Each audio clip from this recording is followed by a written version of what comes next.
পাকিস্তানের পাঞ্জাব ও বেলুচিস্তানের বন্যায় ১০৩ জনের মৃত্যু। পাকিস্তানের পাঞ্জাব ও বেলুচিস্তানে ভারী বৃষ্টিপাতের ফলে সৃষ্ট বন্যায় অন্তত ১০৩ জনের মৃত্যু হয়েছে, আহত হয়েছে প্রায় ২৫০ জন। সোমবার প্রাদেশিক দুর্যোগ ব্যবস্থাপনা কর্তৃপক্ষ জানায়, বজ্রপাতে ক্ষতিগ্রস্ত বাড়িতে বিদ্যুৎস্পৃষ্ট ও বৃষ্টিতে জরাজীর্ণ ভবন ধসে হতাহতের এ ঘটনা ঘটে।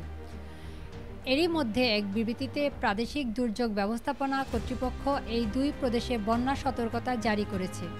বিবৃতিতে বলা হয়েছে, বন্যায় পাঞ্জাবে ক্ষতিগ্রস্ত হয়েছে অন্তত ২৪৫টি ঘরবাড়ি, ৪৪টি গবাদি পশু মারা গেছে। এছাড়া প্রবল বৃষ্টিতে শহরের জনজীবনে নেমে এসেছে স্থবিরতা, জলাবদ্ধতা ও যানজটে বিপর্যস্ত হচ্ছে মানুষ। সবচেয়ে বেশি ক্ষতিগ্রস্ত এলাকাগুলোর মধ্যে রয়েছে শাহজামাল, লক্ষ্মীচক, করিম পার্ক, আল্লামা ইকবাল টাউনের সবজি মান্ডি, টক্কাচক এবং জোহর টাউন। এদিকে গত ১ জুলাই থেকে বৃষ্টিপাত অব্যাহত রয়েছে। বেলুচিস্তান প্রদেশে মৌসুমি বৃষ্টিপাতে এরই মধ্যে ক্ষতিগ্রস্ত হয়েছে ৩,০০০-এর বেশি মানুষ। ৪৩৩টি ঘরবাড়ি সম্পূর্ণ বা আংশিকভাবে ধ্বংস হয়েছে।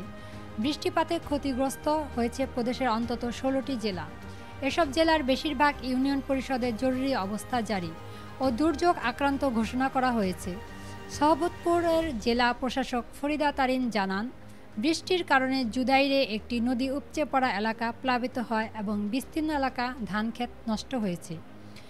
পাকিস্তানে জুন থেকে সেপ্টেম্বর পর্যন্ত বর্ষা মৌসুমে বৃষ্টিপাত স্বাভাবিক ব্যাপার। তবে বিশেষজ্ঞরা বলেছেন, জলবায়ু পরিবর্তনের ফলে এই অঞ্চল গ্রীষ্ম ও বর্ষার তীব্রতা বেড়েছে, যা বিরূপ প্রভাব ফেলেছে। এই ছিল বিস্তারিত। ধন্যবাদ সবাইকে পাশে থাকার জন্য।